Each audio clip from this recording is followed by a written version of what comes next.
Break के बाद वापस दिल्ली का दंगल। जी हां, दिल्ली की 70 सीटों पर मतदान की प्रक्रिया लगातार जारी है। सुबह 11 बजे तक का जो वोटिंग टर्नआउट है, वो देखिए आपको बता दें 19.95% मतदान अब तक हो चुका है। केजरीवाल ने परिवार के साथ अपने मताधिकार का इस्तेमाल किया। सोनिया गांधी ने मतदान किया। बिल्कुल देखिए, दिल्ली की 70 सीटों पर मतदान सुबह 7 बजे से जारी है। सुबह 11 बजे तक की अगर मैं बात करूं तो लगभग 19% से ज्यादा मतदान अब तक हो चुका है और वोटिंग की प्रक्रिया वैसे भी लगातार जारी है 70 सीटों पर, क्योंकि 700 उम्मीदवार चुनावी मैदान में और उनकी किस्मत का फैसला होना है। ये देखिए, प्रियंका गांधी को आप देख सकते हैं स्क्रीन पर, जो कि वोट करने के लिए जा रहे हैं। ये देखिए, आपको अरविंद केजरीवाल भी अपने पूरे परिवार के साथ नजर आ रहे होंगे, जो वोट करने के लिए पहुंचे अपने पूरे परिवार के साथ। प्रियंका गांधी हो, राहुल गांधी हो, अरविंद केजरीवाल हो, कई बड़े बड़े नेता अब तक वोट करने के लिए पहुंच चुके हैं और अपने मताधिकार का इस्तेमाल भी कर चुके हैं। तो आज का दिन खास है, सभी आमो खास अपने मताधिकार का इस्तेमाल करें। और सोनिया गांधी ने मतदान किया है और देखिए टर्नआउट का हम बता रहे हैं आपको, लगभग 20% वोटिंग हो गई है। तो 12 बजे का वक्त, 1 बजे का वक्त होने वाला है और देखिए लगभग 12:30 बजे इस वक्त 11 बजे तक का जो वोटिंग टर्नआउट है 19.95%। तमाम दिग्गज आज मतदान कर रहे हैं कि आकर अपना मत डालें। सर, लंबे समय से आपको एक्सपीरियंस रहा, दिल्ली का अनुभव रहा, आप सीनियर लीडर रहे, इस बार आपके मन में क्या रहा जिसको देखो, ऐसा मैं ऐसी कोई बात कर दूं आप उसको खबर चलाओगे, तो मेरा कोई इरादा नहीं है कौन जीतेगा कौन नहीं जीतेगा। लेकिन इतनी बात जरूर है, मैं किसी को सुना मैंने कहते हुए कि आप विकसित भारत के लिए वोट करो, ठीक है ना। तो मैं समझता हूं कि भारत विकसित तभी होगा जब भारत शिक्षित होगा।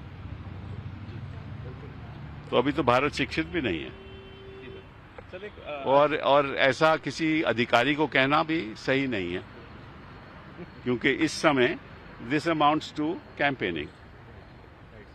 तो ये बात ऐसी बातें नहीं। क्या है सर? मेरा संदेश ये है कि इलेक्शन जिस तरह से होता है आज के दिन और जिस तरह से लोगों को आकर्षित किया जाता है, वो अपने आप में चुनाव आयोग के जो अधिनियम है उनका उल्लंघन है। और जिस तरह से लोगों को मोह देकर और फ्री बीज देकर या गलत काम करके वोट प्रयास करता है कि खरीदे जाएं, तो मैं समझता हूं कि जब तक चुनाव आयोग खुद। और दिल्ली विधानसभा चुनाव के लिए मतदान लगातार जारी है। चुनाव में बीजेपी ने पूरी ताकत झोंक दी है। न्यूज इंडिया संवाददाता अनंत कुमार सिंह ने बीजेपी सांसद अतुल गर्ग से खास बातचीत की है, सुनिए। करने के लिए दिल्ली विधानसभा चुनाव में बीजेपी के सह प्रभारी अतुल गर्ग साहब हैं। सर, कैसा है दिल्ली विधानसभा चुनाव बीजेपी के लिए? देखिए, केवल ये बीजेपी के लिए अच्छा नहीं है, केवल ये पूरे दिल्ली के लिए अच्छा है, पूरे देश के लिए अच्छा है। और ये जो स्टेक है वो केवल किसी पॉलिटिकल पार्टी का या किसी कैंडिडेट का नहीं होता है, ये सबसे ज़्यादा स्टेक जो होता है जनता का होता है। तो ये जनता के लिए बहुत अच्छा रहेगा। सर, आपने पूरा विधानसभा चुनाव देखा है, क्या क्या मुद्दे रहे जहां केजरीवाल लैग कर गए और अब बीजेपी उसको लेकर आगे बढ़ रही जनता के बीच? सबसे बड़ा जो मुद्दा मेरे को जो समझ में आता है, वो हम लोग जो रिप्रेजेंट कर रहे हैं वो कर रहे हैं सभी लोग जनता के बीच में, पानी को लेकर के, सफाई को लेकर के। उससे भी एक बड़ा मुद्दा है जो एक छुपा हुआ मुद्दा है, लोगों का दिल टूटा है। लोगों को एक अलग तरह की राजनीति का वायदा किया गया, एक सच्चाई की राजनीति का वायदा किया गया, एक जनता के द्वारा कैंडिडेट चुने जाएंगे, किसी तरह का वीआईपी कल्चर नहीं होगा, सुख सुविधाएं नहीं ली जाएंगी, इस तरह की, और अच्छे लोगों को ही राजनीति में आने का मौका दिया जाएगा, आम आदमियों को चुनाव लड़ने के मौके दिए जाएंगे। लेकिन सब कुछ वैसा ही हुआ कि जैसे लालू यादव जी करते रहे हैं, अखिलेश यादव जी करते रहे हैं, वही राजनीति चली है जात बरादरी की, वही राजनीति चली है कि भाई पैसा कौन खर्च कर सकता है, ये सब हुआ है। तो उससे लोगों का दिल टूटा है। सर कल एक वीडियो वायरल हो जिसमें एक लड़के को हिरासत में लिया गया, उसके पास से 5 लाख रुपए मिले थे। आतिशी का पीए बताया जा रहा है, पुलिस उसको लेकर जांच कर रही है। आपका क्या कहना है इस पर? अब इस तरह की बातों के बारे में कोई मेरी सुनी सुनाई बातें हैं। जो भी कुछ हो रहा है कि ये कोई अप्रत्याशित नहीं है, नया नहीं है, चौंकाने वाला नहीं है। ये बड़ी एक सामान्य सी बात है। जो हालात हैं दिल्ली के वो ये कहते हैं कि अब कर उल्टा होना चाहिए, ठीक है। लेकिन कई जगह जो जहाँ पर धर्म पर आधारित राजनीति है और जात बिरादरी की राजनीति जहाँ पर हावी है, उसको भी इग्नोर नहीं करना चाहिए। तो 50 तक की बात भी हो सकती है। हमसे बात करने के लिए बहुत बहुत शुक्रिया सर। कैमरामैन अरब के साथ में आनंद कुमार सिंह, न्यूज़ इंडिया, दिल्ली। चलिए अब आपको नजर दिखाते हैं कि 10 तस्वीरें किस तरीके से मताधिकार का इस्तेमाल इस वक्त जारी है। और देखिए इन 10 तस्वीरों के जरिए आप समझ पाएंगे दिल्ली में इस वक्त चुनाव की प्रक्रिया चल रही है। और देखिए चुनाव आयुक्त ने अपने मताधिकार का इस्तेमाल किया है। इधर सुशील चंद्रा भी पहुंचे हैं, पूर्व मुख्य चुनाव आयुक्त। हम पुलिस आयुक्त का जिक्र करें तो संजय अरोड़ा ने भी मताधिकार का इस्तेमाल किया। यहाँ पर कांग्रेस के नेता भी आपको अभिषेक मनु सिंघवी नजर आ रहे होंगे। पवन खेड़ा नेता कांग्रेस, इन्होंने मताधिकार का इस्तेमाल किया। कांग्रेस उम्मीदवार अभिषेक दत्त ने भी अपने परिवार संग मताधिकार का इस्तेमाल किया। कांग्रेस उम्मीदवार यहाँ पर अर्जुन भड़ाना भी नजर आ रहे हैं आपको, जिन्हें वोट कास्ट किया। आप उम्मीदवार भी यहाँ पर संजीव झा दिख रहे हैं। इमरान हुसैन आपको नजर आ रहे हैं, आम आदमी पार्टी के उम्मीदवार। बीजेपी उम्मीदवार अरविंद सिंह लवली ने भी अपने मताधिकार का इस्तेमाल किया है। तो चौथी मर्तबा दिल्ली में अपनी किस्मत को आजमा रही है आम आदमी पार्टी। और पूरा मुकाबला कहा जा रहा है कि त्रिकोणीय है, लेकिन जो समझ पा रहे हैं वो ये भी कि कहीं ना कहीं मुख्य मुकाबला बीजेपी और आम आदमी पार्टी के साथ। पीयूष शुक्ला हमारे सहयोगी लगातार बने हुए हैं। पीयूष, अभी इस वक्त आप कहाँ हैं? और जैसे हम वोटिंग टर्नआउट का जिक्र कर रहे हैं तो लगभग 11 बजे तक 19.95% मतदान हो गया है। लोगों में अभी भी वैसा ही उत्साह नजर आ रहा है, क्या समझ पा रहे हैं पीयूष? देखिए बिल्कुल, मैं इस वक्त मयूर विहार फेज 3 के पोलिंग बूथ पर मौजूद हूँ। अब से थोड़ी देर पहले यहाँ पर दुष्यंत गौतम पहुँचे थे। चूंकि वो प्रत्याशी तो करोल बाग से हैं, लेकिन मतदाता इसी क्षेत्र के हैं, तो अपना वोट कास्ट करके अभी वो यहाँ से निकले हैं। ये दक्षिणी सहादरा क्षेत्र है और ऐसे में साफ जाहिर है यहाँ पर भी सुबह से फिलहाल तो अभी इस बूथ पर लगातार मतदाताओं की चहल पहल है। लगातार लोग आ रहे हैं, अपना वोट कास्ट कर रहे हैं और बिना बातचीत किए आराम से चले जा रहे हैं। क्योंकि कुछ ऐसे मतदाता हैं जिन्होंने अपने मन में क्या सोच रखा है वो अपनी बात को अपने मन में ही रखे रह जा रहे हैं। लेकिन एक बात मैं साफ कह दूं कि लगातार जो वोटर हैं उनका आने का क्रम लगातार जारी है और ये इस बात का संकेत है कि कहीं ना कहीं वोट परसेंटेज इस बार पिछली बार की अपेक्षा बेहतर रहेंगे। बिल्कुल, देखिए पीयूष, पिछले बार के अपेक्षा अगर हम देखें तो इस बार बेहतर की उम्मीद की जा रही है। लेकिन इस बार सवाल ये भी खड़े हो रहे हैं कि कई ऐसे सीट्स हैं, हॉट सीट, जहां पर इस बार रिजल्ट ऐसे आ सकते हैं जिसकी उम्मीद किसी ने नहीं की होगी।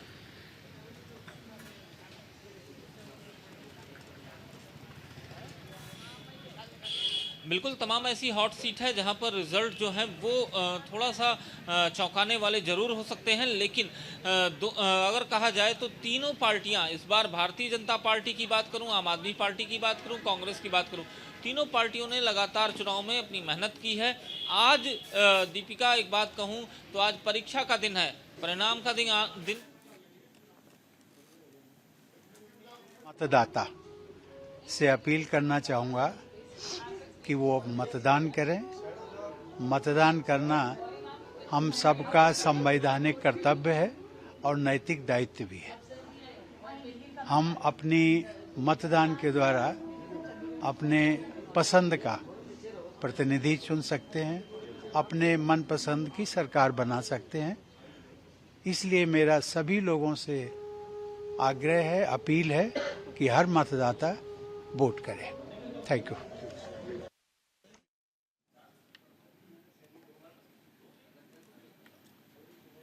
देखिए लगातार आमो खास सभी अपने मताधिकार का इस्तेमाल करते हुए पीयूष हमारे सहयोगी लगातार बने हुए हैं।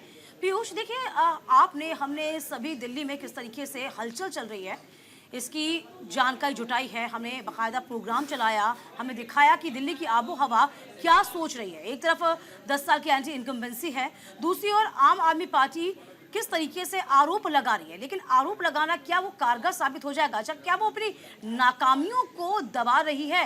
क्या माने, चूंकि लगातार बीजेपी हमलावर है। यदि हम देखें तो 10 साल की एंटी इनकम्बेंसी होती ही है, ये सब जानते हैं, लेकिन बीजेपी क्या उन तमाम मुद्दों को भुनाने में कारगर साबित हो पाएगी? क्या नजर आता है पीयूष?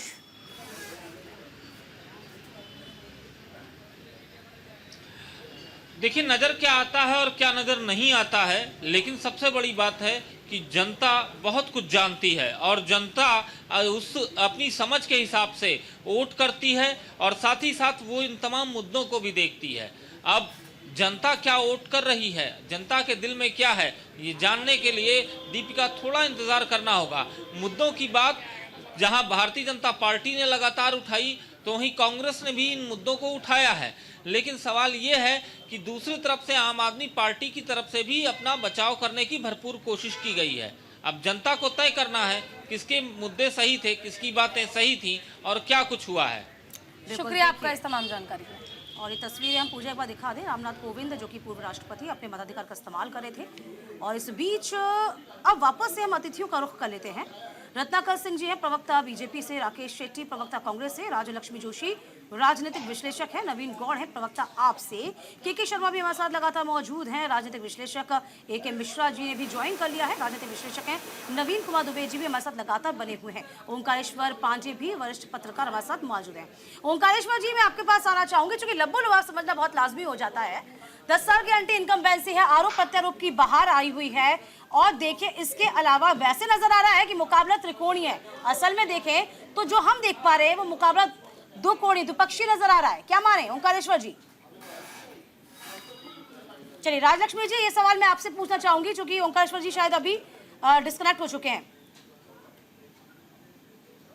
जी नमस्ते। और सबसे पहले मैं आपके सभी दर्शकों से आग्रह करूंगी कि जो भी दिल्ली निवासी हैं कि अगर अब तक उन्होंने मतदान नहीं किया हो तो सबसे पहले जाकर मतदान करिए। ये आपका कर्तव्य है और आपका हक भी है। तो चलते हैं आपके प्रश्न की ओर कि देखिए ये 3 पार्टियां तो हैं, लेकिन इसमें आपने जैसे कहा कि इसमें कांग्रेस का थोड़ा सा प्रेजेंस कम लग रहा है, और जबकि ये ऐसा है आज परिस्थिति कि जो तीनों पार्टियां हैं उनके सबके लिए ये बहुत ही महत्वपूर्ण एक चुनाव है, क्योंकि देखिए आम आदमी पार्टी के लिए ये 10 साल का एंटी इनकम्बेंसी है, और उतना ही नहीं, उनका जो अस्तित्व है वो आज राष्ट्र भर में केवल 2 राज्यों में वैसे तो सीमित है, और एक 2 और राज्यों में थोड़े से 1-2 विधायक है उनके। तो दिल्ली उनके लिए बहुत ही महत्वपूर्ण है। अगर दिल्ली उनके हाथ से निकल गई तो फिर उनके लिए जैसे ये पंजाब के अलावा और कुछ रहेगा नहीं। भाजपा के लिए ऐसा है कि 26 वर्षों के बाद उनके लिए सत्ता में वापस आने का एक अच्छा मौका है, और कांग्रेस के लिए ऐसा है कि उनका पुनरुत्थान होना एक पॉसिबिलिटी है इस चुनाव के जरिए।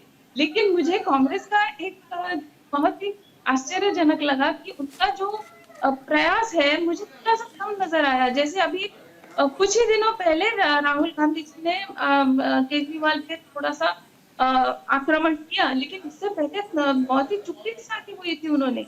उनके जो कुछ प्रत्याशी है वही बार बार स्टेटमेंट दिए जा रहे थे, लेकिन जो मेन लीडरशिप है, जो उनका जो हाई कमांड है कांग्रेस का, मेरे से थोड़ी सी चुप्पी नजर आई। तो मुझे ऐसा लगा कि शायद ऐसा नहीं हो कि कांग्रेस ये सोचती रहे कि उनके वापस आने से अगर भाजपा को कुछ फायदा हो जाता है तो फिर वो ये तो नहीं सोच रहे होंगे कि हम तो डूबेंगे, आपको भी ले डूबेंगे।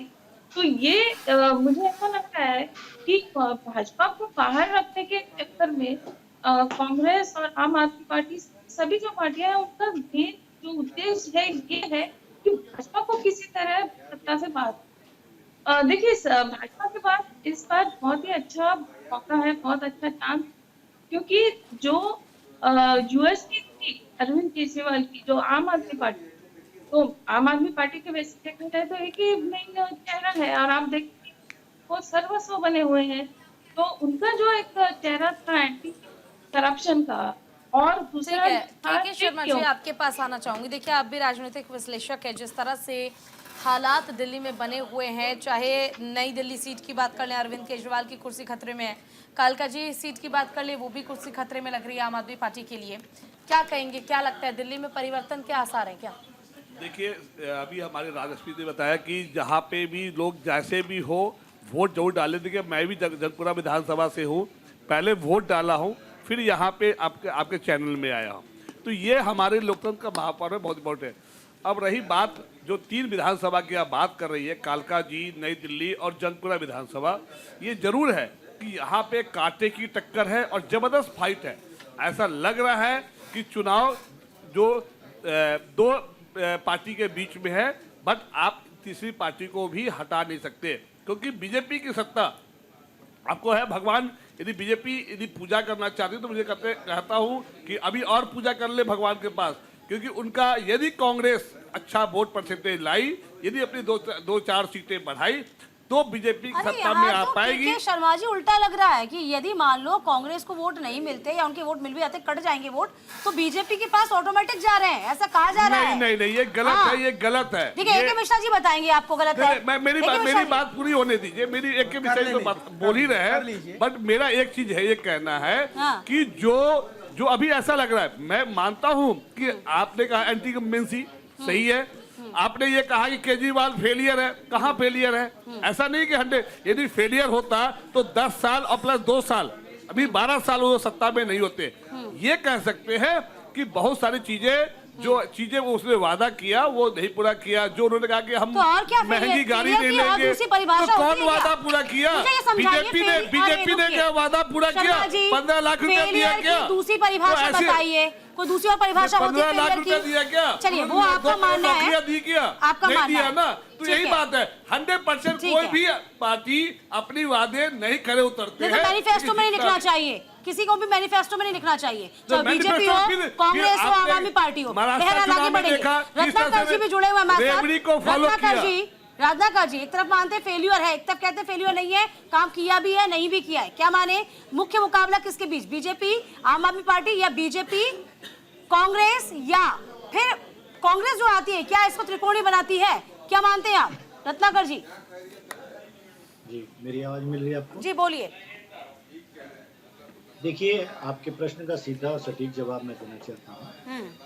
अभी कांग्रेस पार्टी मैदान में है कि नहीं है, ये आप आज के जो राहुल गांधी जी जब वोट देने गए और जब मीडिया वालों ने उनसे प्रश्न पूछना चाहा, तो वो किसी भी प्रश्न का जवाब न देते हुए चुपचाप वहां से चले गए, बिना कोई आह्वान किए कि आप वोट डालिए या मत डालिए या किसको वोट डालिए। ये बिना कोई आह्वान किए हुए वहां से चले गए। ये साफ दर्शाता है कि कहीं न कहीं कांग्रेस पार्टी हताशा के मूड में है। और जैसा हमारी बहन राजनीतिक विश्लेषक जो बता रही थी कि एक स्ट्रेटेजिक के तहत कांग्रेस पार्टी जो साइलेंट हो गई चुनाव, क्योंकि ज्यादातर वोट जो है वो आम आदमी पार्टी या कांग्रेस पार्टी के एक ही वोटर है। तो अगर वो आम आदमी पार्टी के वोटर शिफ्ट होते हैं कांग्रेस पार्टी में, तो निश्चित रूप से खामियाजा आम आदमी को भुगतना पड़ेगा और बीजेपी को मजबूती मिलेगी। तो शायद हो सकता है कि ये कहीं न कहीं एक रणनीति के तहत वो साइलेंट हो गए हैं पूरी तरह से। अच्छा। और आपने देखा कि किस तरह से चुनाव में कुछ एक पुराने नेता थे कांग्रेस के, सभी को मैदान में उतारा गया। क्या बात करते हैं कि वो अपने बोलने वाले लोग मुझे नहीं, पसंद नहीं है। नहीं, रुकिए, ऐसे बीच में मत बोलिए, बोले सबको भी बात रखने दीजिए। हाँ बोलिए जी। हाँ, दूसरी चीज मैं ये कहना चाहता हूँ कि कांग्रेस पार्टी के कुछ एक उम्मीदवार ही जो है वो सक्रिय नजर आ रहे हैं। बाकी बड़े बड़े चेहरे जो कांग्रेस के कहीं प्रचार प्रसार करते हुए दिखाई नहीं दे रहे। इसका मतलब स्पष्ट है कि पिछली बार का जो ट्रैक रिकॉर्ड इनका रहा है 0 सीट का, वही 0 सीट का जो है आंकड़ा इस चुनाव के रिजल्ट में भी आने वाला। अच्छा, आपके एक जवाब का जरा मैं सवाल पूछना चाहूंगी। राकेश शेट्टी जी हमारे साथ कांग्रेस से हैं। राकेश जी,